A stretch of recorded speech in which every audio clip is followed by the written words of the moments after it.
Hello there, ladies and gentlemen, Falcon here, and welcome to Vulcan's Forge, a theory crafting show where I come up with items for the game Smite. I guess technically they could be related to other such MOBAs, but I really only care about Smite. So today we're going to be covering a physical protection, magical power item that will hopefully give not only mages the ability to fight hunters a bit better, but also solo laners versus physical warriors and assassins. Just to give mages a slight edge to be able to bring them back into the meta where they're not considered so weak. So the item in question is going to be going into the Imperial Helm tree. The item is actually called the Imperial Plate Helm, which looks way too fancy because I am horrible with art. So the stats that I've thrown out here are 50 magical power, 30 physical protection, 20 HP 5, and a passive that is whenever you take physical damage, you gain 7% damage reduction for 5 seconds, stacking up to 3 times. This will give you 24 damage reduction only when you are damaged by physical damage. This does not count minions. So this branches off of the Jade Mountain Helm. So this is in the same tree as the Celestial Legion Helm and Lotus Crown.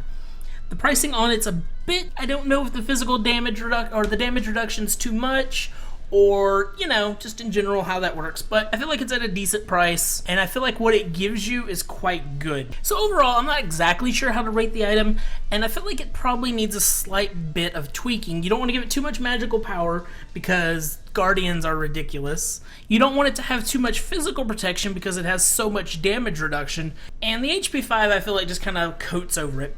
But overall, I think the item itself is in a decent place with how I have it statted, but I'm not 100% sure. I do think that we need something to help counter hunters slightly, but I'm not sure if we do need something. That sounds weird. Either hunters need better nerfs, because the nerfs we saw were minimal on the PTS, and they've already started reverting the changes, nerfing Aussie, stuff like that. So I do wonder how this item stacks up. I also considered it having a ability to reflect damage, much like Hide the Nemean Lion, but I decided to go with this instead. This is actually a spin-off of an old item that was in the game called Wall of Absolution, which gave you similar stats, slightly different, but it gave you physical protections that stacked up. The item wasn't very well used ever, so they kind of removed it, which makes me a little sad because I don't like when items are removed. I would rather them get brought to a place to where they're actually good, and I think that this might be a decent way to go about it. Now, this is the only item I have for today, so I do apologize. A little bit of a shorter episode, but I have a second video coming out that is going to be an invitation to my stream that will be going on Wednesday, June 17th, excuse me. This will be celebrating my 3-year anniversary in Smite. I have a few codes to give away, and maybe some more will show up. It's a 12-hour stream going from noon to midnight Central Standard Time. So if you see this and you want to come out, well, come out. Enjoy. So thank you guys for watching. Let me know what you think about this item. Let me know what you think about the format of the show. Should I keep it at one item and have a shorter show, or should I actually try to get like 2 or 3 items out? This one's a little bit shorter because I am short on time. Let me know what you guys think. I hope you all have a wonderful day, and I hope to see you next time on Vulcan's Forge.